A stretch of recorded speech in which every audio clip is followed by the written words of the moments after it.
What's going on, everybody? Welcome back to another episode of the Travis Makes Friends podcast. Today, I'm sitting down and making friends with Logan Forsyth. Logan, what's up, dude? What's happening? It's great Welcome to be here. to the show. Yeah. It's been a few months since we've been connected. Yep. And ironically found out Close to a year, I believe. Has it been that long? Yeah. Wow, Yeah. that's Been crazy. friends. Yeah, we've had a few like mutual connections that were kind of like, I guess unique ones that was like, oh, you know that guy, like, you know, because but we both exist in kind of this, that marketing world, like online marketing world. And like, that's a pretty small world, Right. You know, like, you know, all the people there, everybody knows each other. Yep. It's like very, tight knit. Mhm. And you go like one step outside of that and all of a sudden nobody knows anybody. Yeah. And so we were talking, it was just like, oh, you know that person. Oh, you know that person too. That's pretty cool. Yeah. And then we just kind of, started building the friendship from there. But I want to bring you on because your agency is one of the more unique offers out there that I've seen, which is one reason why you guys are so successful and crushing it right now. Yeah, thank you. But I assume that's probably not why you started a business, or like not the initial idea that you had when you got into business. Sure. So let's go back in time, bro. In this show, there's a lot of people listening that are well into their entrepreneurial journey, but there's a lot of people listening that are trying to take the leap and, jump into their first business. Mhm. So love to just go back in time, reverse engineer what happened, why you got started and where you started. So let's say, let's go 12-year-old Logan. Set the scene for me. Where were you? What was life like for you? 12 years old. Yeah, love it. And just since we're at the beginning, to give context of like present day Logan as well, and then to tie it back of the story. So I'm a co-founder and co-CEO of Media Scaling. We work with the world's top brands, podcasts, creators, personal brands, and guarantee up to 1 billion views organically in the first 180 days working with us. We have a team of about 120 people. We've been in business for a little over a year and a half. We've generated over 5 billion views. We post over 40,000 times a month. So it's just been like skyrocket growth, huge blessings all around. And a lot of that is because of our offer, like you mentioned. But it's taken a long time leading up to this. Like going back to 12-year-old Logan, I've always had that entrepreneurial side of me. I am a pretty strong believer that many of the greatest entrepreneurs are born that way. And it's a lot of nature rather than just nurture. I feel like it's always been in my genetics, and I've always just thought differently, like thought really big since I was a kid. My parents have the same feedback as well. And so what did your parents do? My parents were not entrepreneurs. They both worked for the government. They met in prison as like working in the prison system. Oh yeah, not in prison. Yeah, not in actual amongst prison. Yeah. Okay. Yeah. As part of their jobs. And then worked their way up in the I don't even remember the title of the department within the government. But yeah, they both work for the government. And siblings? Siblings, I have one brother. He's older. Brother. Okay. And 3 years older. He is a software engineer. Okay. So you really like took the alternate path. Yeah. He's a nerd in the best way. Yeah. Loves gaming, computers. It's always been that way. Okay. And I don't have anyone in my family who is entrepreneurs, business owners. Yeah. At least direct family. I started talking to my grandparents and learned that my mom's mom, her dad, and then his dad were very successful ranchers. Our ethnicity has been in Texas. This is where I was born and raised and grown up. Okay. For multi-generations. So they're very successful ranchers, own a lot of land, cattle, some businesses, etc. So I think that's maybe is part of the bloodline of where it came from. And what unlocked all of it for me was social media, which largely ties into what we do now. Yeah. But it was just being exposed to people like Alex Becker early on, Grant Cardone, Gary Vee, Ty Lopez, like many of the OGs in the space and the greats, talking about business and mindset, self-development, reading, like sharing information that's made them successful. I never even heard of the concept of mindset. I didn't even know like self-development was an industry or even a thing, an option until I was 18, exposed to all of that through social media. Yeah, right. It kind of makes you wonder too, like, really, I mean, it makes you more grateful that you grew up in an area, in an era where knowledge was at your fingertips and you could be exposed to those things. Yeah. You know what I mean? It's like easy to vilify past generations, but then you kind of just look at it like, yeah, but if they wanted to learn this stuff, like, where would they even go? Yeah, like you had Right. to They'd like have to, go like- legit out of your way Right. to find like, you know, a Jim Rohn conference or like listen to Zig Ziglar. Mhm. There's so few people and such limited distribution. Yep. Like you had to buy a $300 like cassette tape pack or something like that and get it shipped to your house and then like go through and put it in and then swap it to the other side and then listen to the next cassette tape type of a thing instead Even of just if you were lucky enough to even get marketed to by them. Yeah, It's not like they were just nationwide either. Right. So it's only small subsets of the population. Right. You had to be like almost in that industry. Like you had to be a salesperson who was being trained in a sales department to know who Zig Ziglar was. Yeah. Like you're not just like tuning into your favorite podcast and like finding, you know, because like you can tune into like Theo Von, who's like one of the biggest podcasters in the world right now, and hear Dave Ramsey on there talking about business and how to handle your money. You know what I mean? Like that's taking exclusive knowledge that used to only be available to people who searched it out for a specific purpose and making it available to the everyday person. Yeah. You know what I mean? Which sounds like exactly what got you into it. Yeah. There's never been a better time to be alive. Yeah. I truly believe that. And like when people is like, this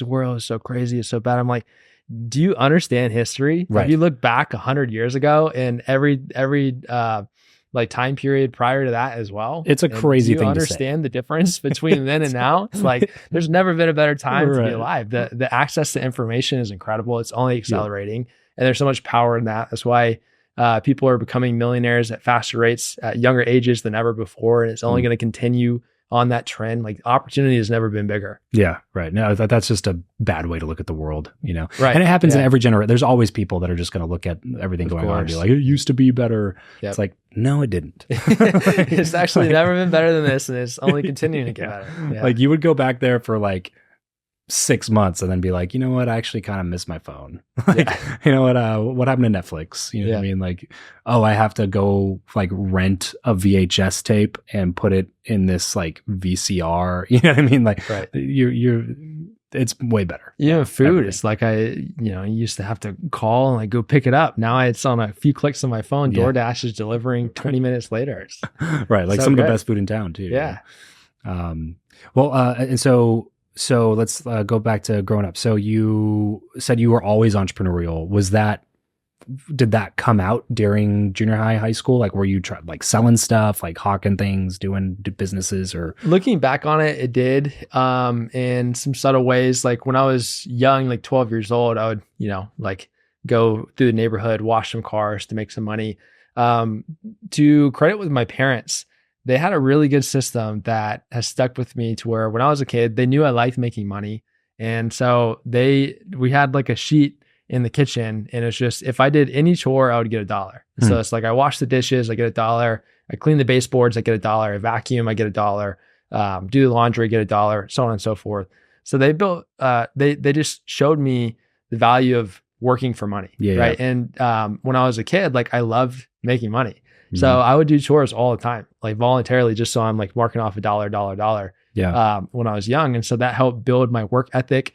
And then I'd go out and wash cars. When I was 15 years old, grew up in Texas, smaller town area. So I started mowing lawns. As soon as one of my buddies got a license, we had a truck and a trailer, pull some lawnmowers, started going to neighborhoods. Same thing. Oh yeah. The guy you met downstairs, actually, my buddy that came with me to LA just to hang out.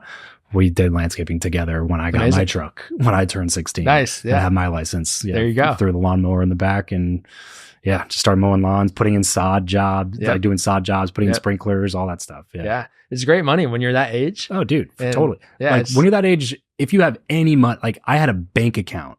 In like a debit card when I was like 16 and I thought I was the coolest person in school. It was just like, this is a debit card to a bank account that has real money in it. Like hundreds of dollars, like sometimes thousands, you know what I mean? Like, but that's back when you have a piggy bank that has like $50 in it. Right. You know what I mean? It was no like, expenses, now I'm making like actual money and like I have a debit card like an adult. You know what I mean? Right. Like, and then if you're mowing lawns in high school, you're probably making more money than everyone else in your high school, just about, who was actually earning and it some of their not parents. Given it. You know what I mean? Right. Yeah. Like, depending on where you're going. Yeah. 100%. It's great opportunity. I'd highly recommend pretty much anyone. If you're in an area, you're that age, like you should look at doing that. And it's super easy as well. We just go to neighborhoods, like any house that needed their grass mowed, we'd go knock on the door. We had some flyers printed out. And it's just like, hey, we mow lawns, edge, etc. And then you support your local high school. You know, it's like you lean on that. And then if they already have a company, it's just like, what do they charge? And then you beat them by $5. And it's like, again, you support your high school, and it's like people want to support the next generation. So it's super easy. And it teaches you a lot beyond just like the very basic of making money too. Because like you're operating a business, and it's a small business and a very, very, very small business, but it's still a business. Right. And it can actually, like, you can actually scale a landscaping business to do really, really well if you want to. Oh yeah. And it teaches you some of the, like, that was one of the biggest lessons I learned early on, man, was like the value of selling. Because I remember we had sold the summer, it was summer before senior year that we like started doing a bunch of this stuff. And then senior year came, and it was like, now I'm busy. I got school, and I got football practice, and I got all this other, responsibilities that I was doing, school play and memorizing lines. And it was like, I don't have time, like physically don't have time to go. I had sold 2 sod jobs like right before school started. So I was like, don't have time to go do like to install this grass. And so the college that was on the campus that I was at, I just went there and contacted the person who was in charge of like helping students find jobs, and hired like 4 college students to go do all of the labor on the jobs that I had sold like previously, like prior to going to school. I remember sitting in class, obviously not paying attention to whatever the teacher was saying, and like calculating how much money I was going to make on the jobs. Because this is the first time like I'd really hired people to do all of the work. And I was like, man, I'm not really going to, like, what am I going to make on this? I go and like do the math, and I was like, I'm going to make more money on this than all of the labor that I'm paying for the jobs. And I was like, it was just a big light bulb aha moment where it was like, it's not even about the work being done. It's about the value that you create. And if you have the ability to sell, that's the valuable piece. The labor is not the valuable piece, because I can get anybody to do that labor because it's non-specialized work, and I can, teach them how to put in sod in an afternoon. You know what I mean? Like, the most valuable piece of this was the relationship with the customer and the fact that they were willing to pay money. And like, because I had that, I could now make money while I was in school doing my work, and other people were out there actually like hand shoveling dirt and putting sod in, you know what I mean? It like taught me some of those things very hands-on, very practically, very early on, which was extremely valuable. Yeah, it's an amazing experience the first time that you have other people do work for you, and then you still make money as a result, and you start to build a team and delegate. And it shows the journey of skill stacking and building a skill set rather than one skill. Like, you start by mowing lawns. That's a skill. It's not a hard one to learn. And then you go from that to sales, and then sales to let's just call it recruiting and hiring and team building. And then that comes with leadership. And then you have to build operations as well. And then client service starts to become a department. You just like stack on all these different skills as you continue to scale the operation. And that's where the true value comes and compounds. Right. So you're doing landscaping in high school, making a little bit of money. What was the plan after high school when you were in school? Was it always like, I got to go to college, I got to get a degree, I got to go work for this thing? Or were you already thinking like, nah, screw all that, I just want to start a business? I always just knew I wanted to make a lot of money. Like, ever since I can remember, my parents tell me since I started talking, it's like I've always wanted to make a lot of money. They always told me you have a champagne taste on a beer budget growing up. It was just funny. And so before I got into the world of business, because I didn't even understand business. I didn't know much about it at all. I just looked at like the highest paying jobs and careers, and it's like, that's what I want to do. They make the most money. And then when I was exposed to business through social media, the first book that I read in the space of self-growth in business and development is called The Education of Millionaires. And it changed my life. And basically the concept of the book is millionaires are created through the school of hard knocks. It has a lot of like throwing digs at college. It's like a college education. If you want to go the business route, is many times not the best route to go. And you learn through doing. Like you learn, and the millionaires of today's economy and from every economy, they built the skill set of sales, of marketing, of leadership, of team building. And that was the concept of the book. And it was like lit a light bulb in me that got me started down the path. How early was this? This was in high school? That's when I was, I believe, 17, leading into turning 18. And then started following people on social media, like the names I mentioned, Alex Becker, Gary Vee, so you didn't end up Ty going Lopez, to school then? Grant Cardone. I went to college for 1 year, but after I read The Education of Millionaires, I went to my parents and told them I'm not going to college. Yeah. And how did they take that? They, my mom had always been putting towards a college fund for me since I was a kid. They really wanted me to do that. But my parents have also always been very supportive. So I ended up going to college because by the time I graduated high school, there wasn't like a solid plan. And I was like, I don't want to keep living at home. My parents really want me to go. So I went and told them, it's like, I don't expect myself to graduate, but if you really want me to go, I'll go. And kind of prefaced that with them and went for 1 year and dropped out after. Because during that first year is where I started my first go at the agency space. I bought Tai Lopez's SMMA program. Oh, really? And myself and my roommate, who's now my business partner today with media scaling, which is the first so cool moment. Yeah, we've grown up together, known each other since we were 10 years old, and been best friends. We started our first business at that time. To even call it a business is, putting a lot of compliment on it. But we just went to a lot of other businesses in the area, passed out flyers. I go to Walmart and buy like cookies and stuff, and like go into a dentist office and like drop it off. You're like, hey, we do marketing and have marketing services, and sign 0 clients. Like we went to hundreds of businesses, signed 0 clients. That absolutely did not work. But you learn from that. Yeah. And then both of us dropped out because it just wasn't for us. And wasn't the smart path that I could see moving forward. I knew business is what I wanted to do. We moved to different locations, and then I just kept at it. I kept investing into more programs, communities, like building a network in the space of digital marketing. Mm-hmm. And when you're younger, coming up in your journey, even if you want to build your own business, I think an amazing way to learn is to make a lot of money for someone else first. And so I ended up in one of the communities that I was part of, just looking at the people who were the most successful, making the most money, and got a job working for one of them within one of the marketing groups. Okay. Within 3 months is like basically running the entire business, and knew how he operated. This was an agency? It was an agency. Okay. Yeah. It was a local business marketing agency specializing in building funnels with Facebook ads, Meta ads. Okay. And so for local small businesses. Yeah. Local small businesses. So within a few months, like I knew his sales process, I knew how he was bringing on clients, I knew his fulfillment systems, et cetera. And I was like, okay, now I know how to actually do this. I know how to get results for people. So that's when I went out on my own and for the first time started making some actual real sustainable income. It's not like I got rich overnight, but had my first 10K month in business and still only employees. So I don't have really any expenses. Most of it's profit at that point. And that led into coronavirus, COVID hitting. Okay. Went from making about 15,000 per month to losing all of my clients in the span of about 7 days because they were all non-essential small businesses, shut down, stopped spending on marketing, which is what I did. Yeah. And that's where I made a pivot. I was in Miami at the time and moved back to my parents' house and making no money. Invested in another program, threw it on the credit card, didn't have it. But just bet on myself, always the best investment, and it's the only investment that always pays returns, right? You just don't know returns. When, you know what I mean? It's that's the thing where a lot of people don't want to let go of the money because it's like, you don't know when it's going to come back. And at the beginning, you don't know if it's going to come back. Now, like when you've done it enough times, it's like, I know it's going to come back. Yeah. Now it's just a matter of like, when is it going to come back? And can I like sustain myself in business and like putting food on the table in the meantime until it does, Yeah. But it always pays dividends.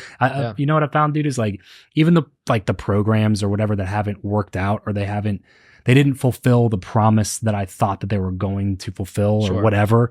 I've still always had a good experience leaving them because of the people that I met. Yep. If you come in planning to play full out, then there's not really a way to lose on the investment. Right. Because even like, again, even if it doesn't go the way that it's supposed to, I still walk away from a lot of those just being like, yeah, but it was another bet on me. You know what I mean? Like it was another like $5,000, $10,000, $25,000 that I said, this is worth putting into myself so that I can turn around and become this version of me that I am not yet. And even if it didn't like fulfill this thing that they said that it was going to, at the end of the day, if I'm in this for the long term, it's gonna pay off eventually. Yeah. You know what I mean?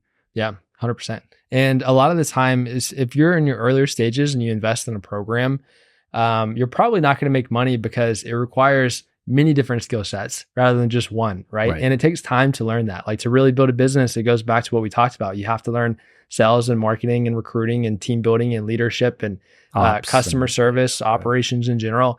And so you have to stack those skills. And every single program I've ever invested into, when it comes to education for myself, I've always learned gold nuggets that have stuck with me and improved upon my skills. That does compound over time. Mm-hmm. And a lot of the time I'll find myself even now remembering lessons that I learned when I was 19, 18 years old, investing in these early programs that at that time didn't really make sense because I wasn't truly in the game yet.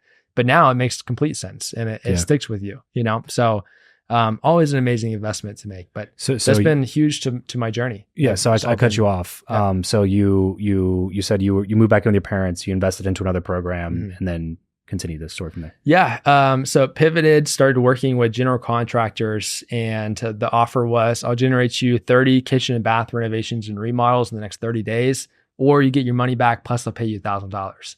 And 30 in 30 days? Yeah. Damn. Yeah. 30 leads, slash That's a hell of a promise. Were you running all the traffic? Yeah. Through Facebook ads. That's during COVID. Yeah. Where so many people stopped advertising. Right. So it got way cheaper because there's just less competition. Sure. And they were also an essential business that was still in operation. And everyone at that time was stuck at their homes and looking, and it's like, okay, well now I don't have to, like I have time. Right. We just got all these checks in the mail. It's like, let's renovate the kitchen. Let's renovate the bath. So that industry started booming. So there's a lot of lessons in there of having an amazing offer that is undeniable. You don't want to say no to it. And then also like timing it in a way with the industry that's taking off. And so that's what I did.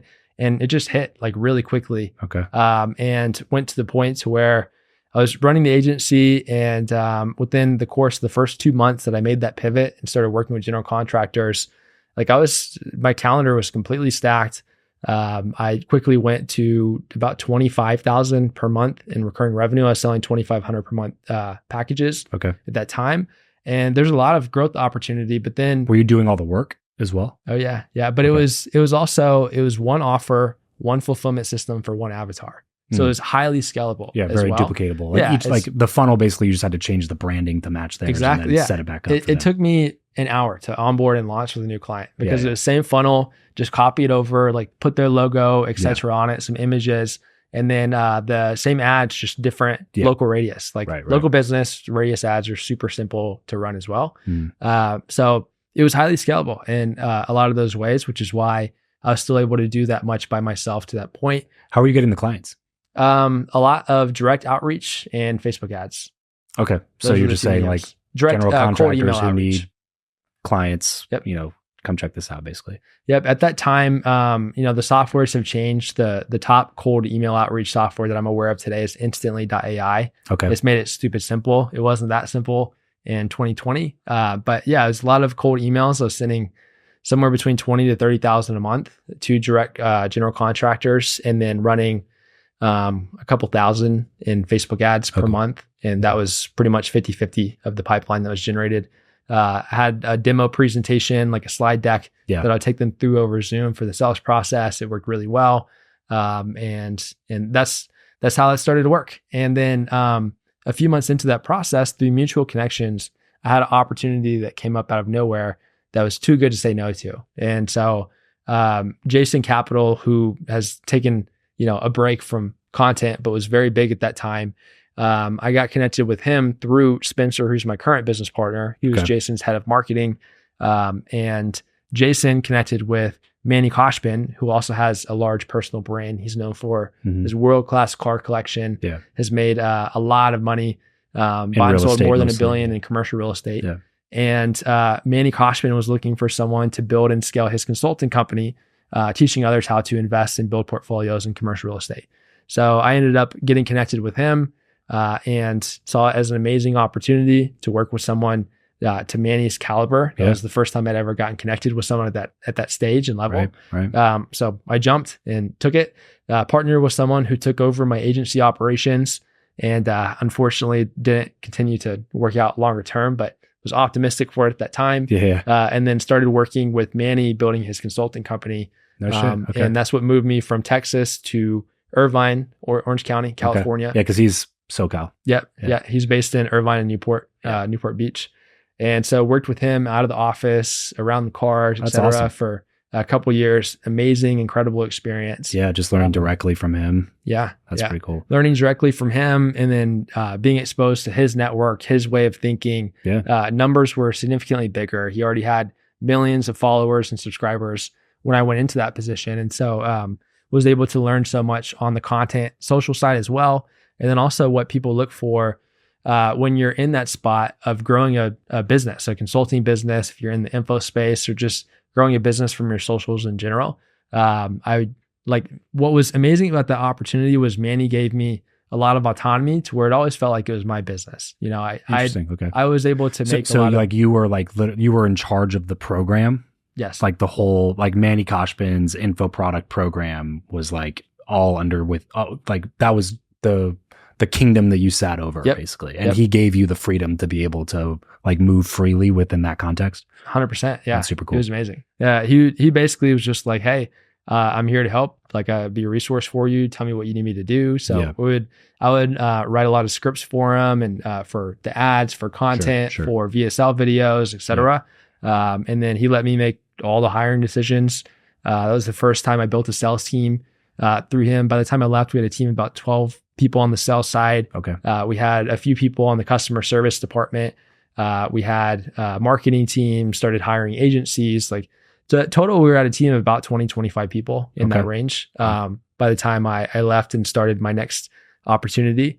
So that was the first stint to where I really started to build teams and operations, got heavy into sales and marketing. Numbers were very big across the board, from the amount of customers that were coming through the door. Yeah. And also on the front end social side with just how big his audience and following was. So I just want to point something out before we move on. Show's called Travis Makes Friends. Mm-hmm. Used to be called Build Your Network. Okay. Very relationship focused, very much about what I believe is that everything you want in life is on the other side of a good relationship.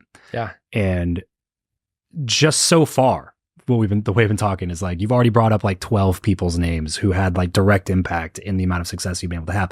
Not to say that they're responsible for it. You're still responsible for your success, but getting around those people has been one of the things that's obviously helped you. 100%. Even if it's from like your business partner who's been your best friend since you were kids, like just having somebody that's a sharpening friendship where you're trying to like do stuff and make things happen in the world together, already super cool. Yeah. Then you brought up like, you threw out Jason Capital's name and you threw out Manny Koshpin's name. And it's like, I got this connection through this person who knew that person. And then because I was competent at this thing and had done this for this other person, they gave me this opportunity to jump in here and do that. You know what I'm saying? Like every piece of the story so far is basically like you learning as much as you can and then getting around people who are astronomically more successful than you were so that you can like grab the nuggets that are like falling out. Like that's the thing people don't understand is that if you've never hung out with high quality people, you don't understand like the nuggets that just fall off the table. Sure. Like just it doesn't even have to be in like a context of like, okay, let's sit down and like, I got my notebook out. Let me ask you these questions that I wrote down so I can be mentored by you. Right. It's not even that. It's just like, you just be sitting there and they're talking to their buddy and you're just like, you just set down their coffee in front of them and then they just say something that you're like, what? You know what I mean? It's like, that was a life-changing thing that you just said, but you're saying it in a casual conversation because that's how people like that talk. You know what I mean? Like you pick up things from their habits, their behaviors, the little like tropes that they say, just like anything that comes out of their mouth, you know what I'm saying? Like it's not, people have this like misconception that you have to be, again, it has to be a formal mentorship or apprenticeship for you to learn anything. It's like, no, you just got to figure out a way to go get around those people because the vibe that they have, the energy they bring, the enthusiasm they bring, the way that they talk, the things that they say, their communication style, like the vocabulary that they allow themselves to use, everything is like dialed in when they're that, again, astronomically more successful than you are. And you can't help but just be like saturated with good information. Yeah, exactly. Yeah. Which is clearly exactly what was happening to you. Wow. And you're stacking skills along the way to help you to do this in the broader context of somebody else's brand, which to me is like, I've been an entrepreneur myself, and I think probably my bigger mistake early on was that I was so concerned with having freedom and autonomy that I sacrificed learning for the sake of earning more when I was in my 20s. And now what I counsel people to do that are like 22, 23, 25, 27 is like, hey, don't worry about making money right now. Like don't even think about that. It was a little bit different for me because I was married at 21 and I bought a house at 21 and had a mortgage and bills and a wife and all this other stuff. So I didn't I couldn't just like, there's responsibility. I couldn't just go sleep on my friend's couch for a few months, but either way, I still could have done what I tell people to do now, which is like exactly what you did. It's like, go learn the skills, prioritize learning over earning, and then don't find something that you want to do. Find someone that's living a life that you want to emulate and go work for them, doing whatever it is they will possibly allow you to do for them. In this particular situation, sounded like it was actually a very great situation because it was also like you got to learn while you earned, and probably pretty good income potential when you're running a team of 25 people and working for someone who's got $1 billion plus in real estate and assets under management. Like, he's a solid person to have to be in that context, but you got to do the things that a business owner does without taking on 100% of the risk of being a business owner, which was, pretty ideal. Right. Yeah. It was amazing experience in education. And to your point, it's the power of environmental exposure. And if you're earlier on to where you don't have that network yet, you can still create it by reading books, by who you watch and the content you consume on social media. Like that's what I did first. I was saying you didn't have it either. Naturally started to happen. Right. And so it's also investing to put yourself in those spaces. Like I was constantly going to business events, networking events, investing in communities and programs. And so that's what led to now having the network and being able to work directly with people to that caliber at the young age that I was. I started working with Manny when I was 22 years old. Yeah, that's wild. And so that was like an incredible just jump in my experience and journey. And, that's how you do it. It's just the exposure element of it. Right. So learned an incredible amount through that process and just got the itch to where I was ready to go back out on my own. I was ready to take on 100% of the risk and have more upside with it as well. But you could do so with skills, confidence, backing of a strong network, and I'm guessing, anyway, this is an assumption and you can correct me if I'm wrong, and also a little bit of money in the bank. Right? Because like you were actually earning real money working for Manny. To where you can put some money in the bank and this new venture can be more funded than the previous one where it's like, I have to sell something this month, or I don't make money, my business doesn't make money, and I can't afford to hire anybody and I have to do all the work. Yeah. And good thing that I had that runway and just cash reserve to live off of, because after I just got the itch to go back out on my own, I learned an incredible amount about in so many aspects of business and especially commercial real estate as well. So I partnered with someone at that time who was in his mid 30s, owned over 400 million in real estate. A lot of it outright through apartments and senior living. A lot of it outright. Yeah, a lot of it outright. Wow. And he always operated under the philosophy of he doesn't do a lot of deals, but he does a few big deals. And so we partnered together, started a firm called Quantity Capital. He was going to go out and build massive portfolio. And we timed it to where that was August of 2022. And interest rate hikes started on a monthly basis in either June or July of 2022. So our timing just couldn't be worse. Right. And so it goes back to the lesson of like, when you time the trend on the right direction, like it's easy to make money. And this was the first time to where I felt like we just constantly hit a brick wall. Over the next 12 months, connected with hundreds of brokers, sourced thousands of off-market deals and opportunities. A lot of them were great properties, but the lending didn't underwrite on them because we're looking at value add, meaning that they're largely distressed. There's a lot of work that needs to go into it. And when interest rates were hiking at that rapid of a degree, more of a rapid rate than ever before in history, we just could not get lending for anything to pencil out. Like no numbers made sense. I would say, frankly, it was probably a favor to you guys, like at this point.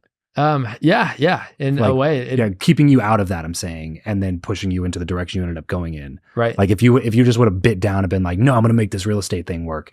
It's like, there's a lot of syndicators and a lot of fund managers right now that are distressed, to say the least. Oh yeah. That's why I made the pivot. I didn't have a choice, right? I was living off of my savings, and there's no money coming in. And that went on for about 12 months. I live in Los Angeles So it wasn't the cheapest cost of living either. Right. And let's talk about that for just a second before we move on. Personal finance in general is one of those topics that's typically boring as shit to listen to. But it's also one of those like necessary evils where it's like, even if you're not a finance person, even if you're not a money person, even if you don't intend on being an entrepreneur making millions and millions of dollars, you still need a base fundamental level of understanding of what to do with your money. And especially if you're going to be an entrepreneur, you need it even more because of exactly what you just said. Like, how many people would have, in your position when you're making the money with Manny, would have just taken that money, gone to the club, gotten bottle service, got 2-3 nice vehicles, got a big ass lease on a really nice spot downtown or whatever, wherever they wanted to live, or by the beach or whatever. And then all of a sudden they can't quit the job to do the venture that they wanted to do, because now their monthly nut is $18K or $23K. And it's like, well, now you can't do anything. Now you're stuck there because you have to continue earning, or like your cars are going to get repossessed and you're going to get kicked out of your apartment and your credit's going to go to shit and you're not going to be able to borrow any money. And you know what I mean? Like everything gets worse, where you were in that position making good money, really young age. And your decision was, I'm going to put this money away and live off of like whatever it takes for me to live. And then anything above that, it's going to go into this fund, which this fund is to fund my dream. Like, and I think most people, and you correct me if you think I'm wrong, but I think most people just underestimate the amount of money that it takes to achieve the dream that they have. Yeah. It's like, you think you have a dollar amount, and it's even worse if you grew up not around money, like most people, because your definition of a lot of money is really not a lot of money, especially as it relates to starting a business that's going to be successful. And then if you don't know anything about business, then it's like, then you go and you realize like, oh wait, I have to pay taxes just to pay my employee. Like, I thought they paid taxes. And it's like, oh, they do pay taxes. And it's like, well, why am I paying taxes? It's like, well, that's a payroll tax. You have to pay tax to pay the person, and then they have to pay tax on what you paid them. You know what I mean? Like, everything that you think is going to be this cost, it's going to be more expensive than you thought. Then it's like, oh, well, now I need insurance and I need all these other like pieces that I didn't have any idea. And I thought 50 grand was going to be enough. Turns out I needed 300,000, and I'm not even close to that number because, again, I bought this car, or I took that trip, or I did this thing that I wasn't supposed to do with my money because I wanted to impress somebody who doesn't even care about me. So I was in my young 20s earning multiple 6-figure income and still driving a 2008 Infiniti that was gifted by my mom, fully paid off. I didn't go out, buy a new car. Like, I was stacking a lot of cash. Well, that's why I wanted to pause for a second and say props to you for that, because it's extremely difficult to do, especially when you live somewhere like Irvine and Newport Beach, because everybody there is playing the keep up with the Joneses game. Everybody. It's part of the culture. You can't look anywhere without seeing a Rolls Royce and a McLaren. And they're like, that's like the place where there's so much money, but also so much debt. You know what I mean? Where like somebody can make like a $1.8 million a year income, but somehow still be like living paycheck to paycheck. It's just like, it's wild, because the lifestyle bloat is crazy, because everybody wants to impress everybody else. So major props to you for coming from like a small town, having these like expensive, the champagne taste on the beer budget thing, and then coming over here, making good money, and then also making sure that you kept it and didn't just give it back for some stupid reason that didn't even matter to you. So props to that. It's for the bigger vision. Like, I knew that that wasn't a forever thing for me, and I was going to go back out on my own. And to your point, it's not only not knowing the amount of money it's going to take to get where you want to go, but also the time, right? And I ended up living off of my savings for almost 2 years. Because of all the cash that I stacked, and the quantity capital firm did not work out, right? I didn't see the light at the end of the tunnel. What you're saying, some entrepreneurial ventures don't go as planned? That's what I'm saying. So shockingly. Damn it, Logan. I know. Who knew? So that didn't work out. I didn't see the light at the end of the tunnel. The outlook of the real estate market was getting worse rather than better. And so I decided to make a pivot. At that time, my partner with media scaling our company today, Spencer Murphy, he was working internally with Iman Gadzhi. This is your buddy? Yep. That you grew up with? Okay. Yep. We grew up with. And he was working with Iman Gadzhi and built the entire redistribution sub-account network that Iman still runs today. In the first 4 months, they generated 450 million views. And then in the first year, his YouTube channel, Iman's, went from 340K subs to 3.5 million subs. So take what you just said and translate it into English for people that are listening. The sub account, like this is how we got the sub account. And even when you said at the very beginning, like I knew we were going to get to this point, but I want you to like really explain what that means, like the sub account network that you're talking about. Yeah. So essentially Iman started working with Spencer, both of them worked together internally, and Iman wanted to build the Andrew Tate strategy, but in-house. And so build all these sub accounts like Iman Gadzhi Reels, Iman Gadzhi Clips, Best of Iman Gadzhi, so on and so forth across platforms to distribute much more of his content. And then that takes a full team of editors, social media managers, you have leadership and management involved. There's the tracking side of it, clips coordination to build organized content libraries and databases. You have thumbnail designers. Like there's a lot of moving pieces that go into that operation. And Spencer really led that division. They generated hundreds and hundreds of millions of views very fast. And he was staying with me at my house in LA at the time and was telling me about what they were doing and how many views they had got in such a short time. And I was shocked. I was like, what are you talking about? It's like the Super Bowl gets 98 million viewers at its peak from what they report to us, at least last year. And advertisers will pay $6 to $7 million for a 30-second ad placement. And then they built a division that was not even close to $6 to $7 million of costs and generating 450 million views in the first 4 months. And so I spotted massive value in that and couldn't get out of my head. And that was at a time to where I needed to pivot because I just, again, wasn't seeing a light at the end of the tunnel in the commercial real estate market. And Spencer was wanting to go out on his own and do this as well. So started journaling and really thought, it's like, how can we make this an undeniable offer? It's like so crucial to any offer and to any company. And came up with the idea at first to guarantee 100 million views in the first 90 days and then do this with the top brands in the space. And so that's what we did. And when we started media scaling, we created, instead of a Dream 100 list, a Dream 1000 list of all the biggest names and top brands that this would be an incredible fit for. And then we just started reaching out and tapped into our network. It's like, hey, do you know any of these people? Who do you know that could be a good fit for this? A lot of cold email. And very quickly, when you put such a great offer in front of people, it broke through the noise and traction happened fast. You know, we went from within going to market within the first 30 days. With our offer also requires a full team. It's like basically we plug in a media division for all of our clients of editors, social media managers, team leaders, copywriters, clips coordinators, so on and so forth. So in order to fulfill on our service, even with one client, we need a full team. So by the time 30 days after we launched the company, no outside funding, fully bootstrapped, we already had a team of about 25, 30 people. Because that's what it took to deliver for our first 2 clients. And then it's just, skyrocketed and continued at that pace ever since. We're a little over a year and a half since then. Yeah, that's crazy that it's that young. Like I didn't realize when I met you that you had just started like 5 months ago. Yeah, it's still very new. That's wild. It's been an amazing journey. When you first started, was the offer similar to what it is today, or did you make it more of like a, I guess more of a no-brainer when you first got it off the ground? Yeah, so it's evolved. When we started the company, it was 100 million views in 90 days. Now we do up to 1 billion views in the first 180 days. We started, getting connected with larger and larger brands, and we're like, man, we could do more than 100 million views. Some like we've given many offers that are 1 billion views in 180 days. We also stretch the timeline so we can make that guarantee bigger, but also because the value of our service compounds and the value is much greater at month 6 than it is than it is at month 3. And month 3 is much greater than month 1, right? Because all the accounts we create start at 0 because they're fully branded to each of our clients. But the whole value prop behind this is it allows us to just plant a lot more digital real estate in the marketplace for each of our clients, gather a lot more attention. A lot of our clients will go from perception thing, definitely. That helps as well of like seeing all these other accounts like distribute content for someone else. But also we take our clients from posting, let's say 100, 200 times a month to and that's 2,000 to 3,000 to 5,000 times per month. And 100 to 200 times a month is like a very, very active client.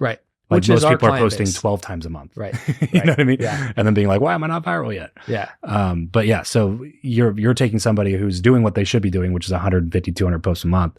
And then you're changing that into 3,000, 4,000, 5,000 posts per month. Absolutely. And so when you do that, quality still has to be there, right? Sure. And so when you are able to combine quality with quantity, that's where exponential growth comes from on social media. And that's what we do. That's the core of media scaling and why our offer is so powerful, because we still have amazing team and amazing editors, amazing social media managers. So the content that we're putting out on the accounts that we're running are top quality. And when you do top quality content and you post thousands of it per month, it's just a game of numbers largely, but also it becomes almost inevitable. You're going to have a lot of posts going viral. It's not a matter of if, it's about to win. Right. Yeah. And then it compounds as well, right? Because in the first month, all the accounts are created from scratch. Right. So results are a little bit slower, but it continues to build and build and build.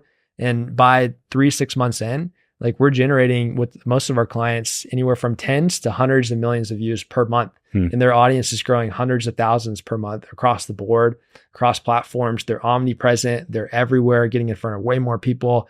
And all of our clients, a criteria we look for is they have to, usually they're earning 7 figures plus, and they have dialed monetization systems. A lot of our clients, we have multiple clients generating billions in annual revenue now. And that tells us that they know how to make money. And so if we amplify all of their reach and attention, then they're going to very highly likely make a lot more money as a result as well. It just comes down to like, do you have a value per follower? Yes. Do you have a value per view? Yes. Okay. We're just going to do a lot more of that for you. Right. And then you keep doing what you do best of making the money, and the ROI is going to come as a result as well. And so that's the whole concept. So you kind of answered my question in a little bit, but can you do this for anybody? And not just anybody in terms of like, are you making money and can you afford to pay us? But anybody as in like boring personalities or dry topics or niche genres. Like talk me through that. Yeah, good question. So the clients who we're guaranteeing, let's say 1 billion views in the first 180 days, they're very mass market, right? You have to be to generate that many views. That's a massive, massive number. And there's a lot of people who make a lot of money, but they are much more niche, right? And there are riches in the niches. So for them, they have a much higher view to value ratio.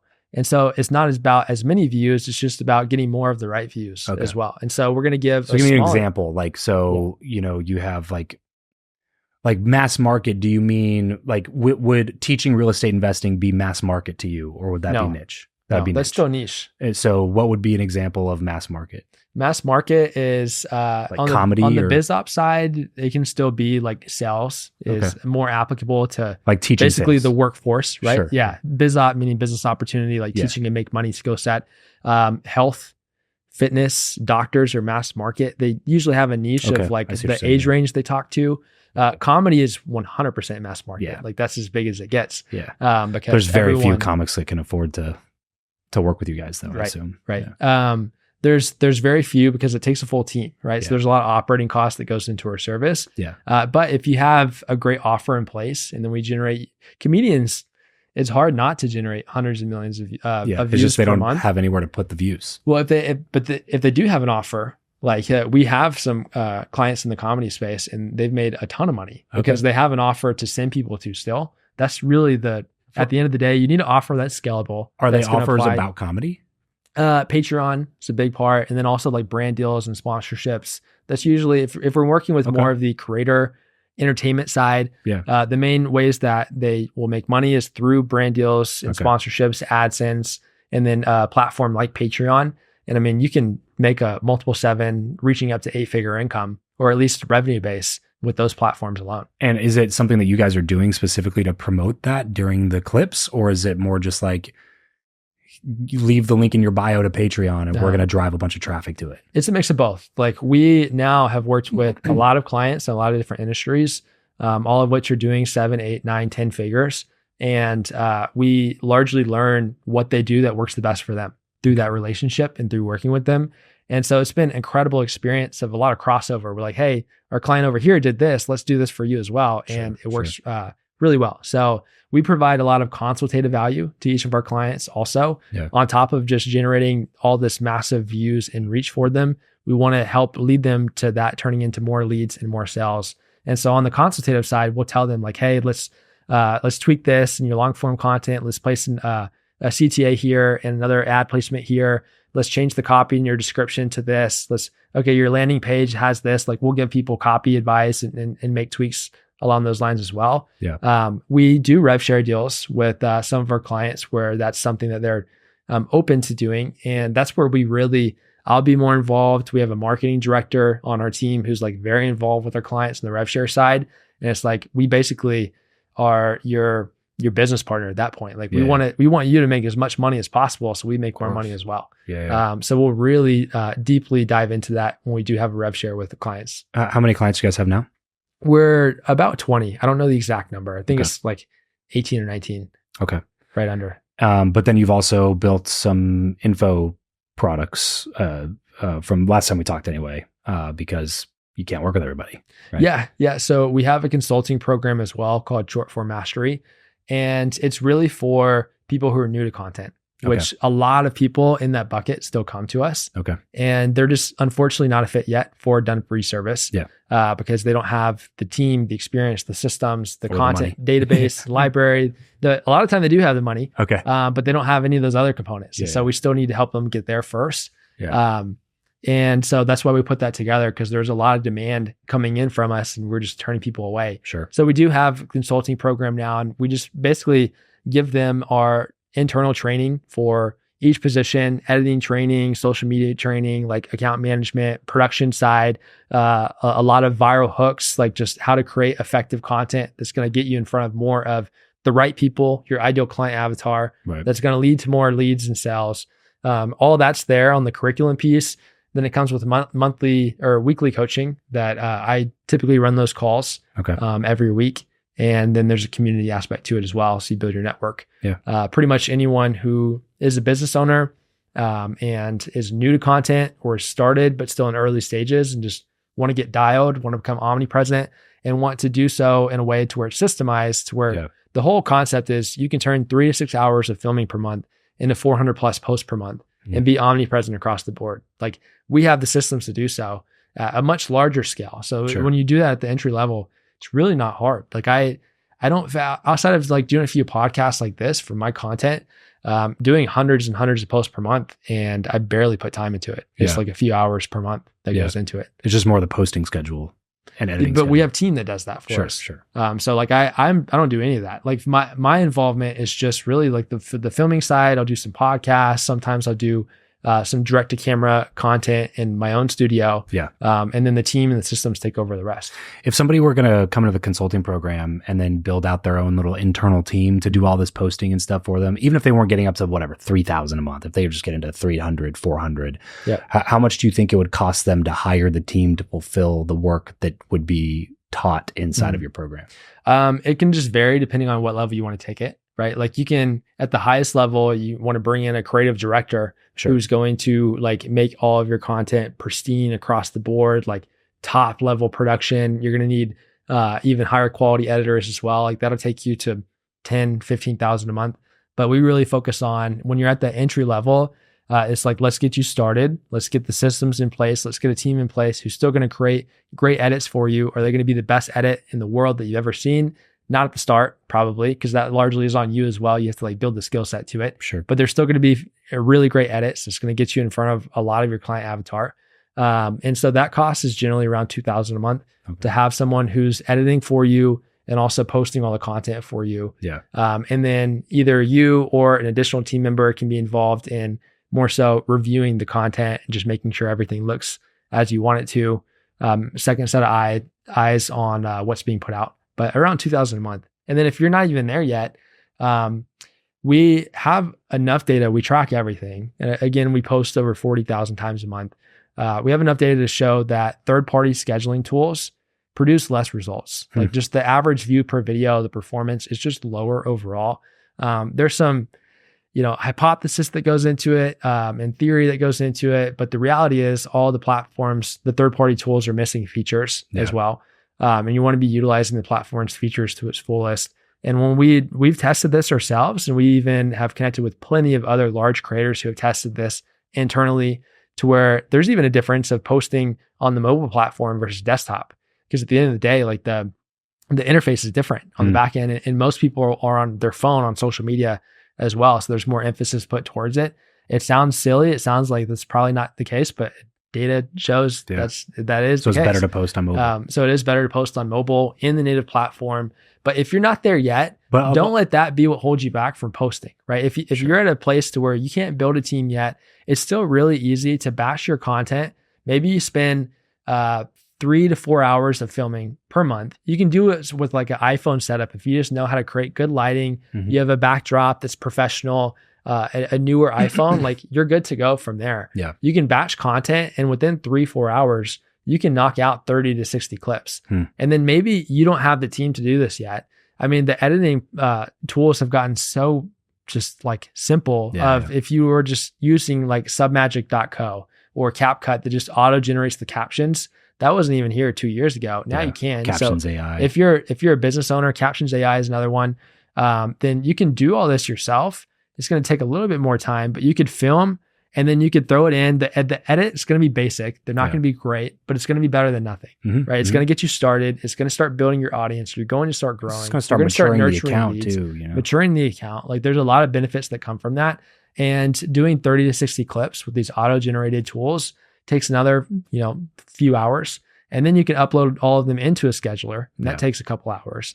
So you're looking at maybe 10 to 12 hours per month at that point to do this yourself and consistently across platforms post 1 to 2 times per day. If you do that, like you're already ahead of the curve. You're 95% in front of everyone else, right? And you do that, you're going to have leads and sales that start coming in that then you can use to funnel and start to build a team around this, because you should not keep doing that ongoing long-term, right? But it's something you have to build up to. Yeah. Well, listen, dude, fascinating conversation. Can't wait to see the clips continue to come out, especially from the people that I know that you work with, some of whom are personal friends. I know you guys do a really great job. So where can people go to learn more about what you guys have got going on? Where can they go to maybe apply to work or maybe work with a consulting arm of the company? I know you guys are pretty tight on client work right now. So where can we find more Logan? Yeah. So the company is mediascaling.com. And we also have free courses. I'm a huge believer in like give away your best stuff for free. So we have hundreds of viral hook frameworks, editing tricks that we found that work really well for creating more effective edits, content ideas, our scheduling tool that systemizes the whole posting process that allows us to post 40,000 times a month and much more. I created a custom link at mediascaling.com/Travis. If you want to check that out, mediascaling.com has the application. If you want to work with us, you think you're a good fit for the done for you side, or if you're interested in the consulting program, then you can also follow me on socials, Logan Forsyth. Sweet. Mediascaling.com/Travis. You can go over there, learn more a little bit about their program and apply to be a part of it if you are qualified to be a part of it.